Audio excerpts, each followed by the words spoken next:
Stay tuned after this program for an exciting message from Historic Traveler magazine. To the age of 39, Ulysses S. Grant had lived a life unremarkable in every way.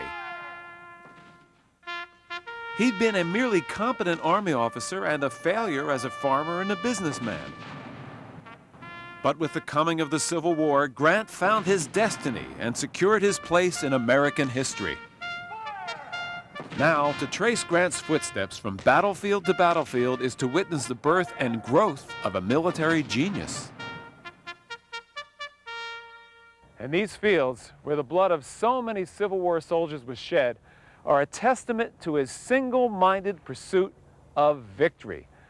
Grant's campaign included crucial battles along the Tennessee and the Mississippi rivers, and these encounters ultimately determined the fate of the war and the future of our nation. I'm Bill Boggs, visiting the sites of some of Ulysses S. Grant's most significant battles, places worth visiting for every historic traveler.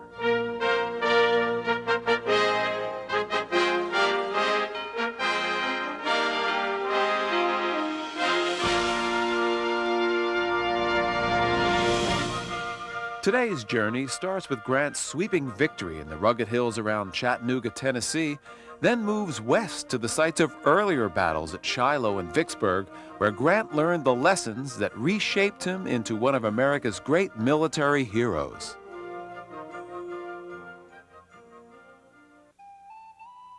The story of General Grant's first unqualified success at Chattanooga begins at a different battlefield under the command of a different general.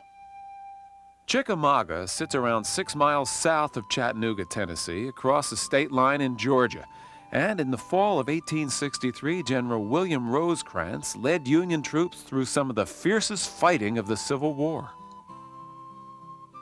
Confederates had pushed their way northward and were trying to press their way into Chattanooga.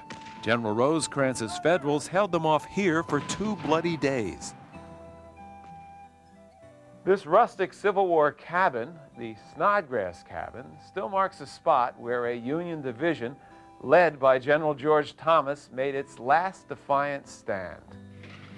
That defiant stand against the rebels who charged across this meadow and up this hill earned him the nickname Rock of Chickamauga.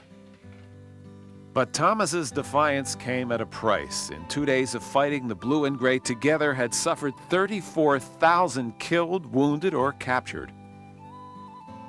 Casualties were beginning to pile up here at the Gordon Lee Mansion, which had been pressed into service first as the Union headquarters and later as the main hospital. Today, the Gordon Lee Mansion is a bed and breakfast and a National Historic Site. Imagine General Rosecrans and his men plotted their strategies in this very parlor. This gracious reminder of the Old South is located just outside the battlefield. It has only 5 guest rooms, so early reservations are highly recommended.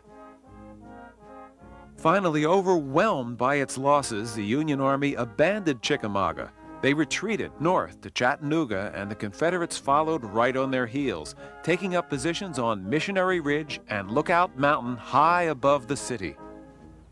You can still get a feel for the Northern Army's desperate position by taking a trip to the top of Lookout Mountain on the Incline Railway. It's the steepest passenger railway in the world, with outstanding views of the historic mountains and valleys. The incline is open year-round and makes 3 to 4 trips per hour. As you reach the summit, you can see how the rebel army, from its dominant position, was able to lay siege to Chattanooga. From these sheer bluffs, the rebel troops were able to shell river traffic and the main rail lines leading into Chattanooga, hoping to force the Union Army into surrender. Within a month, the 60,000 Union troops below in the town were on the verge of starvation. With roads and rail lines cut off by Confederate shelling, the Federals had run out of food, equipment, and ammunition. They cut down every tree in town and were reduced to tearing down houses for lumber to build fortifications. When President Lincoln heard that the Confederates had Chattanooga cut off, he dispatched his strongest commander, General Ulysses Grant. Local historian Jerry Desmond says that within days of his arrival, Grant began to turn the situation around. Well, as soon as Lincoln dispatched Grant, he sent in an additional 36,000 troops. Grant opened the supply lines and soon took the offensive on an unforgettable mountainside battle. A walking tour of Point Park will take you to many of the important sites in the battle for Lookout Mountain. You can actually see the story of the battle told in this huge painting at the Point Park Visitor Center. It's called The Battle Above the Clouds, and it memorializes a dramatic natural phenomenon that aided the Union cause. In the early morning hours of November 24, 1863, General Grant ordered his troops across the creek and up the treacherous slopes of Lookout Mountain. A cover of clouds enveloped the summit of the mountain, throwing the soldiers fighting on the slopes into total confusion. Well, it was so foggy that the Confederate soldiers were soon unable to distinguish between friend and foe. In fact, the angle here was so steep that they couldn't depress their cannons and rifles enough to shoot at the advancing Union Army. Eventually, they took cannonballs and lit the fuses and just threw them off the mountainside. By midday, the Union soldiers had pushed the rebels out of their main defenses here at the Craven's house, destroying the building in the process. The Craven's house was rebuilt after the war and today is one of the few homes of the era still standing. Lookout Mountain is said to be the most photographed site of the Civil War. Even General Grant took time out for a quick snapshot. If you choose to have your picture taken here, be forewarned. Roper Rock is named for a soldier who came here to have his picture taken and took one step back too many and fell to his death. As the battle continued, the conditions worsened. The Confederates kept losing ground, which sent them retreating up the precarious slopes of the mountain. By the next morning, Union troops had control of the summit. All that remained for Grant now was to push the Southern troops out of their remaining positions on Missionary Ridge to the east of town. The next day, General Grant directed an assault on the ridge from his headquarters here at Orchard Knob. This monument marks Grant's command post, where he watched his men scale the heights of the ridge without orders in one of the great charges of the Civil War. Within hours, the Confederate lines collapsed and the rebel troops fled to Georgia during the night.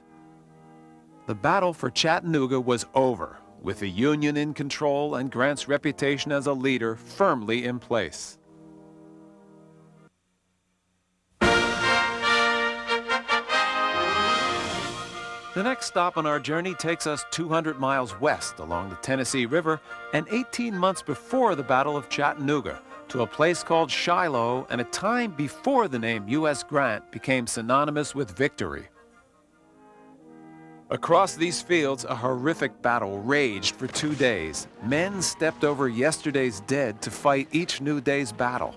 When it was over, it was the bloodiest conflict to that point in American history.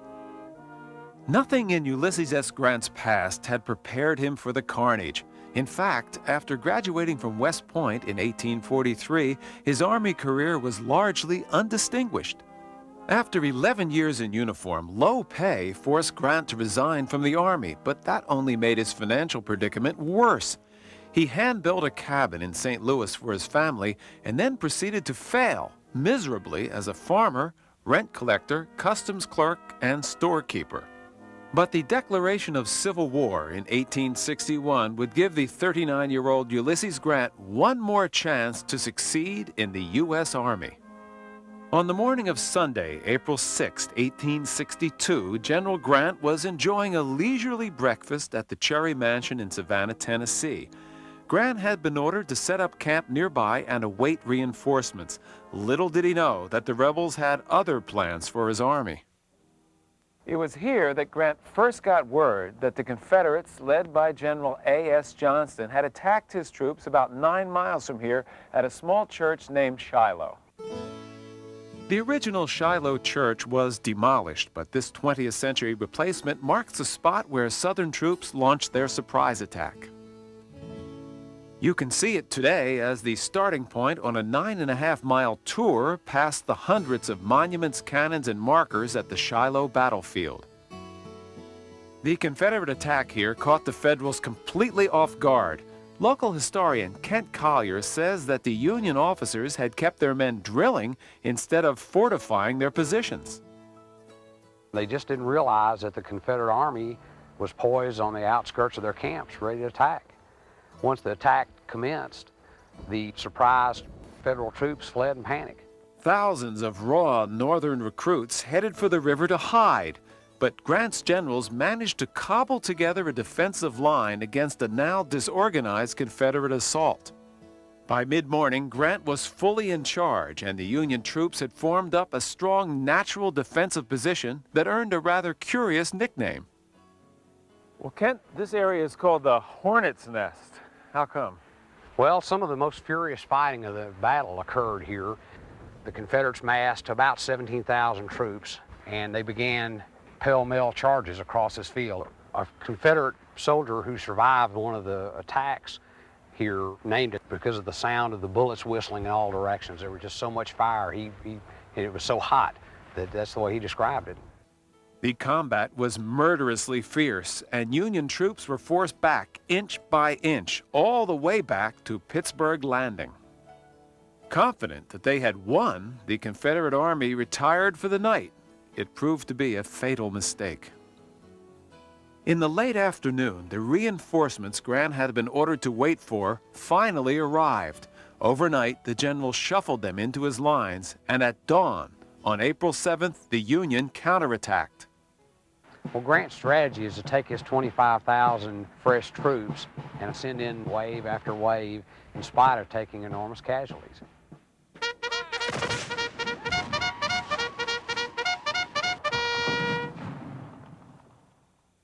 During the terrible days of fighting at Shiloh, the soldiers came right to this water to drink and to clean their wounds. But so many men and horses died all around here that the water was said to be stained red, and this became known as Bloody Pond. Grant's troops pushed the Confederates all the way back to Shiloh Church, and finally, Confederate General Beauregard ordered a retreat. Grant claimed a victory, but the death toll on both sides was staggering. During the two-day battle, almost 24,000 men were killed, wounded, or lost. Mass burial sites located throughout the battlefield contain the majority of the 1,700 Confederate soldiers killed in action at Shiloh. An equal number of Union dead are buried in the Shiloh National Cemetery, making it the bloodiest battle in North America to that date. Politicians and newspapers scream for Grant to be fired. General Grant was temporarily reassigned and for a while even considered resigning. But President Lincoln refused to fire Grant, saying, "I can't spare this man, he fights." Our journey tracing the Western campaign of Ulysses S. Grant now moves to the Mississippi River, the vital artery pumping the lifeblood of the South. Our destination is a city that served as the Confederacy's guard post on the mighty river, Vicksburg, Mississippi. It wouldn't be easy for Grant to repair the damage done to his reputation after his troops were caught by surprise at Shiloh, but he was determined to try. And he got his opportunity here, in Vicksburg, in a 9-month battle that will be remembered as Grant's masterpiece. The boldness of his military strategy marked him as a military genius of the first order. Terry Winchell is the park historian at the Vicksburg National Military Park. Well, Terry, what was so important about Vicksburg? Bill, President Abraham Lincoln referred to Vicksburg as the key and said that the war can never be brought to a close until that key is in our pocket. With Northern newspapers still calling for Grant's head, the general knew he must win at Vicksburg. But the city's position on high bluffs overlooking a wide and marshy section of the river had earned it the nickname the Gibraltar of the Confederacy. Capturing Vicksburg seemed nearly impossible. Because Vicksburg was heavily fortified along the river, Grant's first attack just before Christmas 1862 was from the north. You can get a glimpse of Grant's first attempt at taking Vicksburg with a Mississippi boat adventure. It's a hydrojet that takes you to the site of one of the last surviving Confederate river fortresses. And it lets you see it as Grant did for the first time. From the boat, we can see how the marshy terrain north of town absolutely defeated the Union troops trying to advance under heavy artillery fire. Finally, Grant ordered a retreat and came up with a new plan. He had his men dig a canal, that's it over there, in an attempt to divert the Mississippi River to bypass the Confederate troops who were well entrenched atop the hill city. It's quite an ambitious project, but it was a failure. After digging for weeks, Army engineers discovered that when the river flooded in, their canal wasn't deep enough. Throughout the winter, Grant tried various other schemes to detour around the swampland north of Vicksburg, but they all failed. In the end, he realized the only workable plan was to march his men down the west bank of the Mississippi, where they could link up with Navy supply ships and be ferried across the river. And in April of 1863, that's exactly what he did.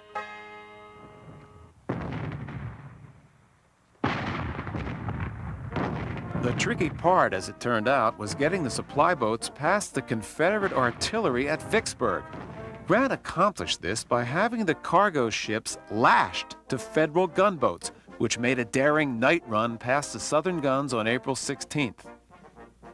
You can take a close look at one of those Union gunboats today. The USS Cairo was sunk by a mine early in the battle for Vicksburg, and parts of the salvaged ship are now on display at the Vicksburg National Military Park. Once the gunboats had united the men and supplies on the east bank of the river, Grant fought his way inland and captured Jackson, the Mississippi state capital. With Jackson in his possession, Grant then turned his army west toward his objective, Vicksburg, and on the 18th day of May arrived on the hills you see in the distance here, reconnoitered the Confederate works, and prepared to strike. The area around the city where the blue and the gray clashed is now the National Military Park, where 9 major Confederate forts, along with hundreds of markers and monuments, commemorate this long and arduous conflict.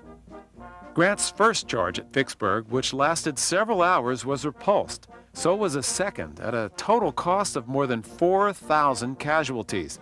With the memory of his losses at Shiloh still fresh in his mind, Grant realized that trying to take the city by storm was a serious mistake. He reluctantly decided that siege warfare was his best option.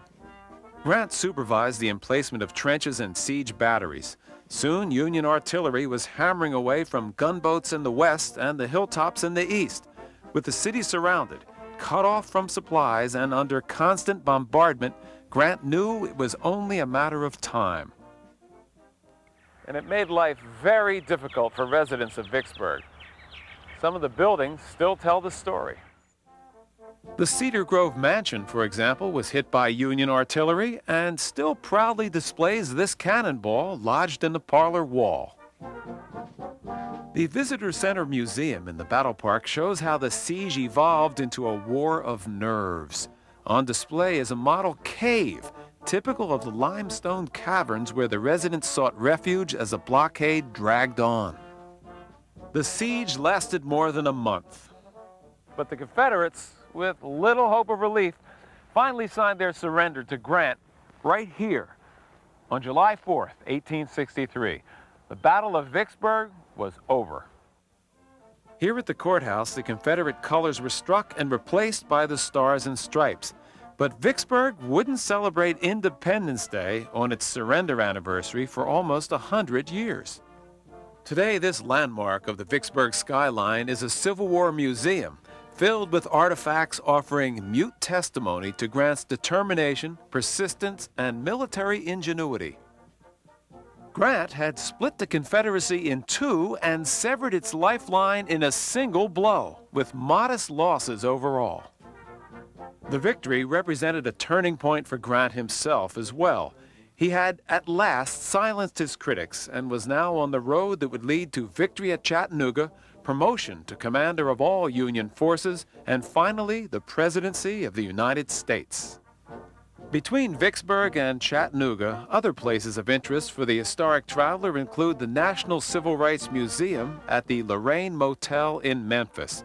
The Lorraine is the site of the assassination of Martin Luther King Jr. in 1968.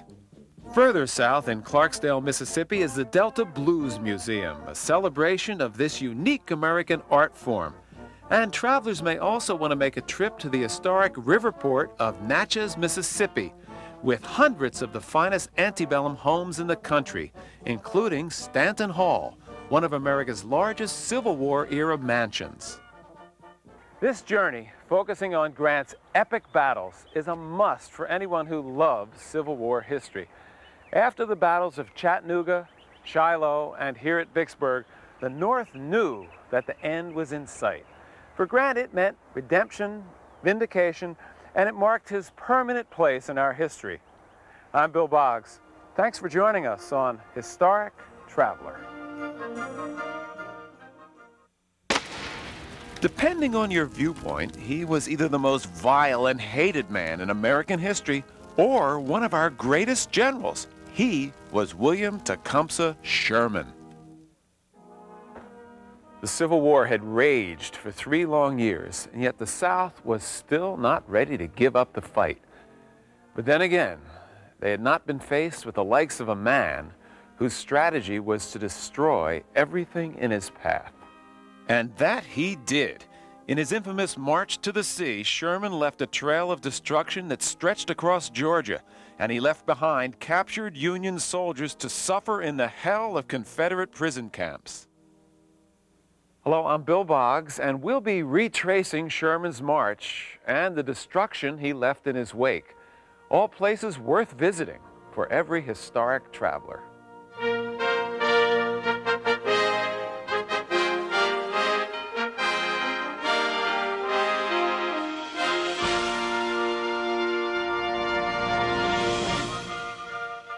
Our journey will follow the railroad lines that were of strategic importance to both sides. We'll start at Kennesaw Mountain in northwest Georgia, travel to Atlanta, the Andersonville prison site, and finally move on to Savannah, where Sherman's march came to an end. This is the Kennesaw Mountain National Battlefield Park, located 3 miles from Marietta, Georgia, 5 miles from Atlanta.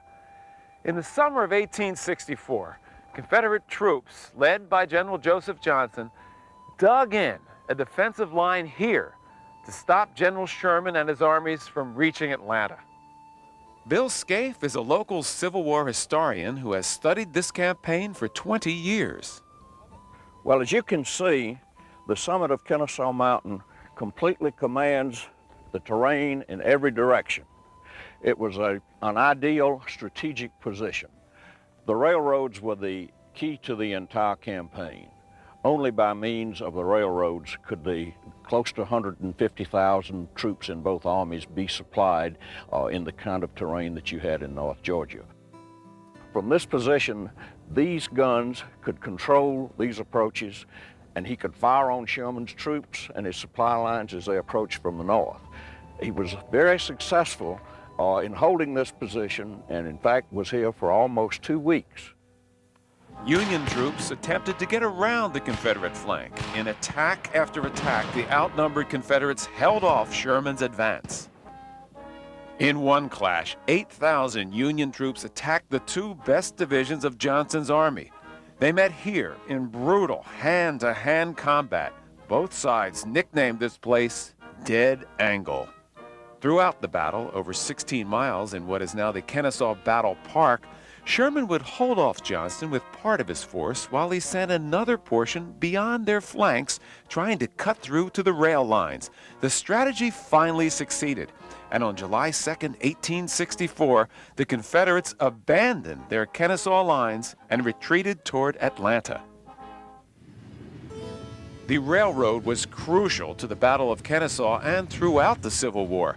That's no more evident than here at the Kennesaw Civil War Museum, which houses the famous locomotive, the General, along with its tale of intrigue and espionage. In April of 1862, a group of Union spies seized the General after it stopped in Kennesaw. Known as the Raiders, their plan was to run north, tearing up the tracks and bridges and cutting telegraph wires, all in an attempt to destroy the main supply line to the Confederates. They didn't get far, though. They were pursued, captured, and 8 were hanged. For their bravery, these Union soldiers became the first recipients of the Medal of Honor. The Kennesaw House in Marietta, Georgia, is where the raiders stayed before they stole the general. Now it's a museum, a restaurant, just off the main square in historic downtown.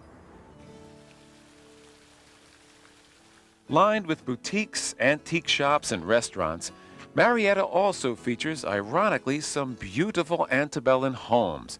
Despite Sherman's march, several of the houses escaped the Union torch, either by chance or by the general's goodwill.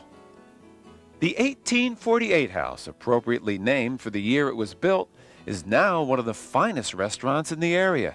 The beautiful structure was spared by Sherman because he happened to know the owners before the war, but Atlanta would not be so fortunate. The Georgian capital had grown in the mid-19th century into an industrial giant. The city was a major railway center and had become the arsenal of the Confederacy. Sherman had complained that every supply wagon he captured bore the label, "Made in Atlanta." As Sherman approached, he continued to destroy the railroads linking Atlanta with the rest of the South. What you're looking at is a Sherman necktie, often known as a Sherman calling card. Sherman was determined that the railroad system in the state of Georgia be completely disabled. Therefore, he ripped up the rails, had the cross ties piled and set fire. He heated the rails until they were white hot in the cross tie fires, and then twisted them around trees so that they could never be used again.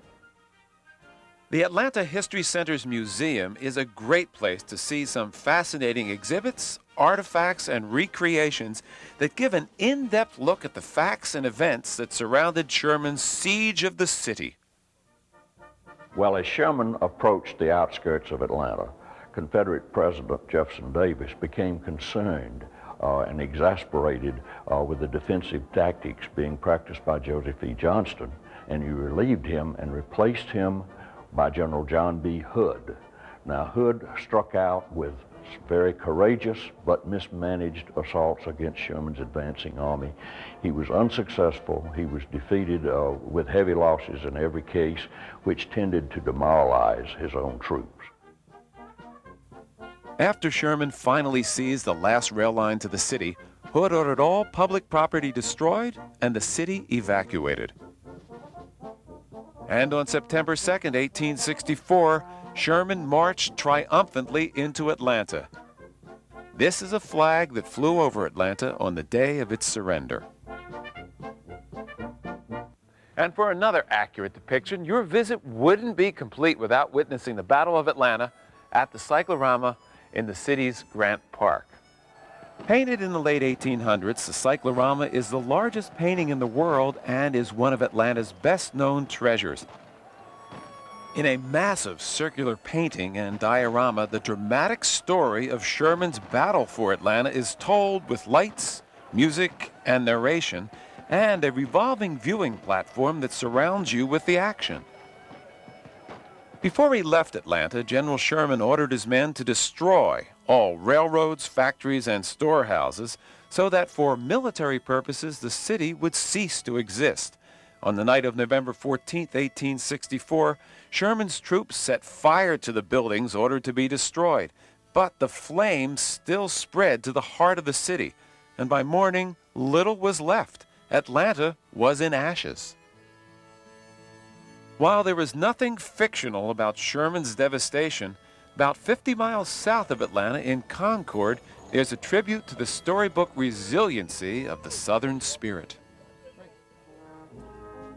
For many, Margaret Mitchell's Gone with the Wind defines the romanticized ideals of a bygone era, and this plantation pays homage to that tale. In Scarlett's Footsteps is a beautiful restored antebellum home that's been turned into an inn. Rooms start at $79 for 2 adults.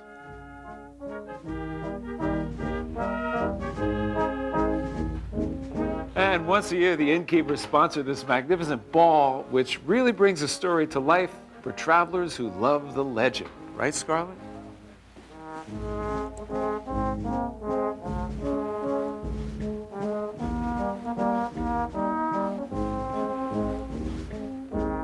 Rhett Butler, Scarlett O'Hara, and the rest of Tara revel in the traditional Southern dancing, dining, and dress that made the movie a classic.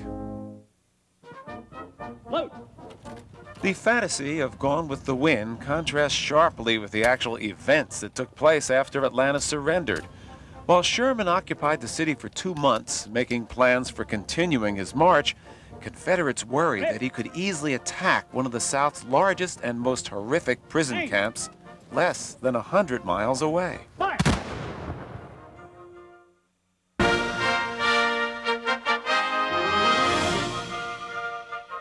We continue our journey south following one of the major rail lines of the Confederacy. Beginning in February 1864, this particular line dropped its cargo off here, Camp Sumter, or as it's more commonly known, Andersonville. Its cargo was Union prisoners of war. And before Sherman reached Atlanta, this was the largest of the Confederate military prisons.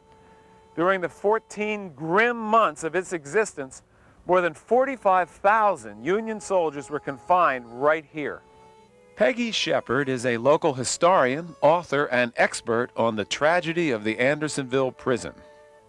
Well, it's hard to imagine today what the scene was more than 100 years ago, when thousands and thousands of Union prisoners were camped out here, so close together that each man only had about 6 square feet of living space. It was like a squatter's village, a tent city, all living in filth and squalor.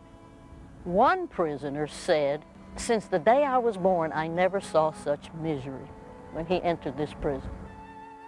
There were sentry boxes, or pigeon roosts, as the prisoners called them, along the top of the stockade. And inside, there was a 19-foot border from the wall that the prisoners were forbidden to cross or they'd be shot. They called it the deadline. One rumor was that if a guard shot a prisoner here, he'd get a vacation. The rumor, of course, was started by the guards. At the height of its capacity, more than 32,000 prisoners lived here. At the time, that made it the 5th largest city in the Confederacy.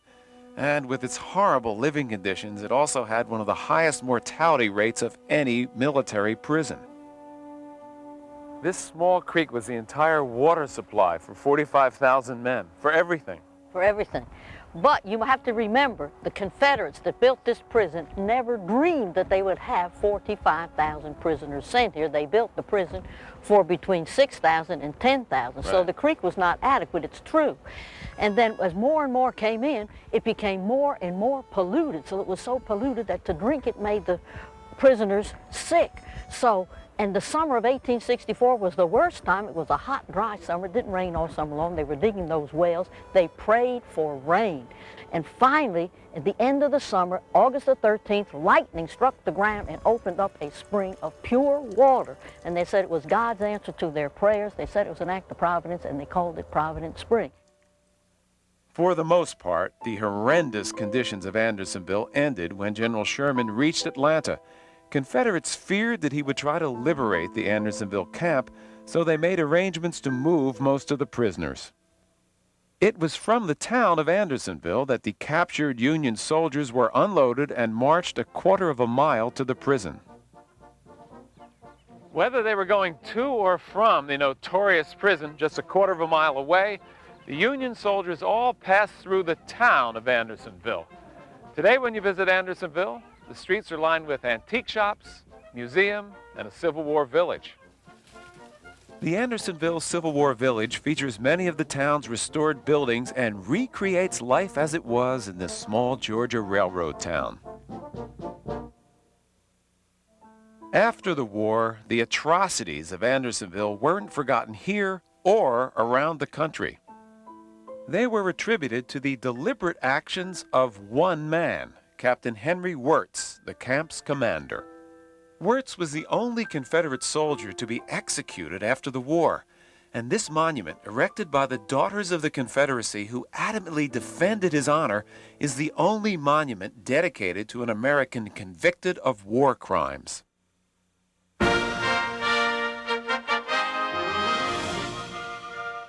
Our journey following Sherman's march to the sea continues as we move southeast to the city of Savannah.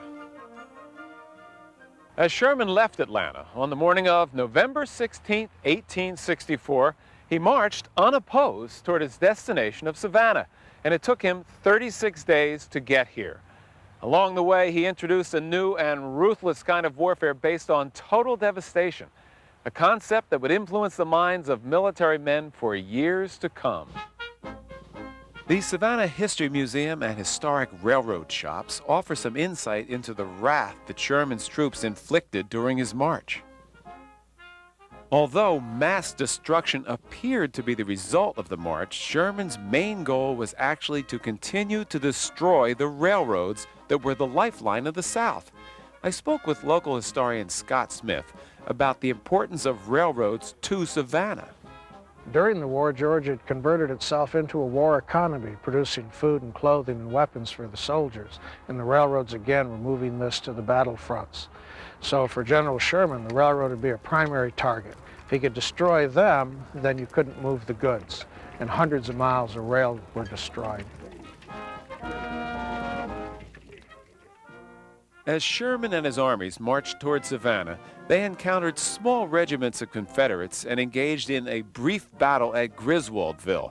But very little in the way of opposition stood in their path until they arrived here at Fort McAllister, one of the Confederacy's major fortifications. Well, we're on the mouth of the Ogeechee River, Bill. Well, these mounds are laid out to protect the cannons from direct artillery fire. And then inside some of them are bomb-proof quarters, wooden box-like things covered with earth. They would provide a place of refuge for the troops. And even in one of the heaviest naval bombardments, the troops were relatively safe.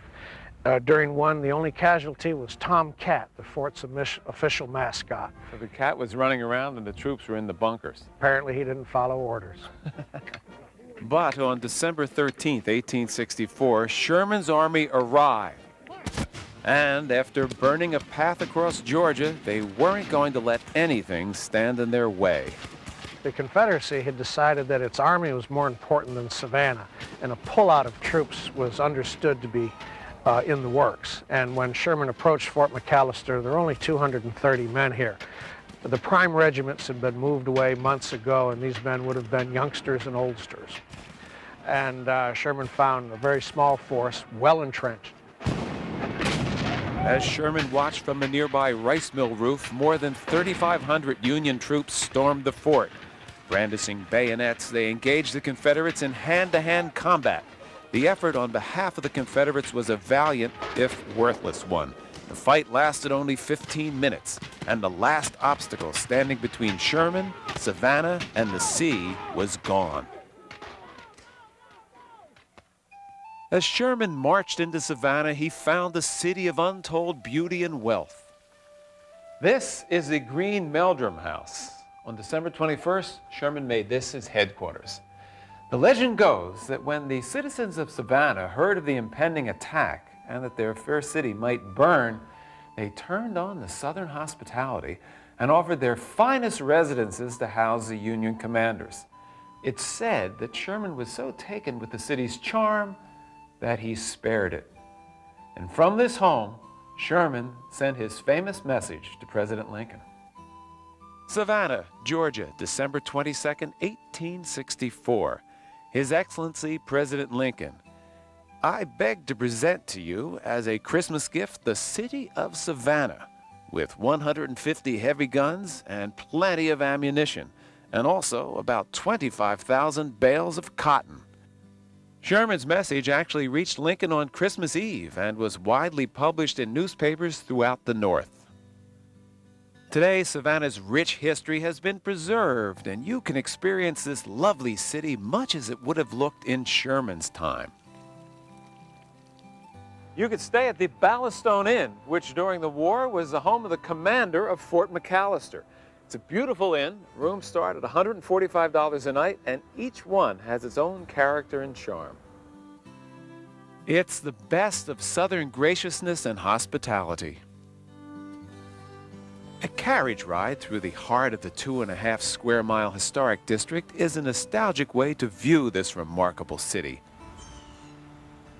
Hundreds of restored homes grace the district's 22 picturesque squares. Here in Washington Square, one of the jewels of Savannah, many homes and buildings appear just as they did more than 100 years ago. Whether it was to control the strategic railroad or for the more poetic reason Savannah was too pretty to burn, Sherman spared the city, but his wrath on the South was not over. He would continue to burn a path of destruction as he moved north through the Carolinas.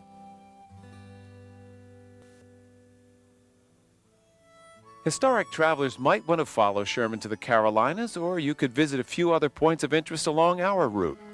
Outside Atlanta, Stone Mountain, a giant granite rock, features the world's largest bas-relief sculpture. A skylift can take you for a closer look at General Robert E. Lee, General Stonewall Jackson, and Jefferson Davis on the Southern Monument to the Civil War. In Plains, you can follow the life and career of our 39th president at the Jimmy Carter Historic Site. For anyone who's ever heard of Sherman's March to the Sea, this is a compelling journey. Following in the footsteps of the Union general from one end of Georgia to the other paints a vivid picture of the tragic events that determined the fate of our nation. I'm Bill Boggs. Thank you for joining us on Historic Traveler.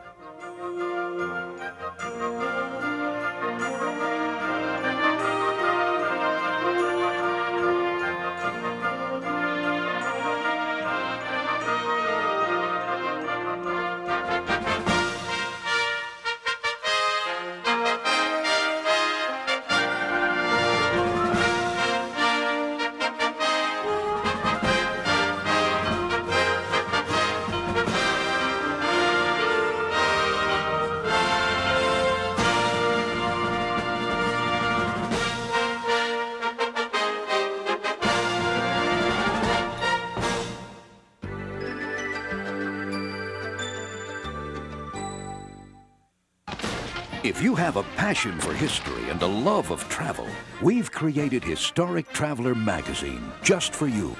Travel through time with Historic Traveler to the world's great destinations, from Wild Bill's Deadwood to Civil War, Virginia, Hemingway's Key West, Sherlock Holmes' London. You'll learn about Nashville's Parthenon and St. Paul's gangster past. At each destination, Historic Traveler tells you what happened there and makes your trip more fun with handy trip planners, maps, walking tours, side trips, and more. You'll get up-to-date information on the best places to stay, where to eat, and things to do. Call toll-free 888-228-8383 now for a one-year subscription to Historic Traveler for just $11.97. If you have a passion for history and a love of travel, we've created Historic Traveler just for you. Call 888-228-8383.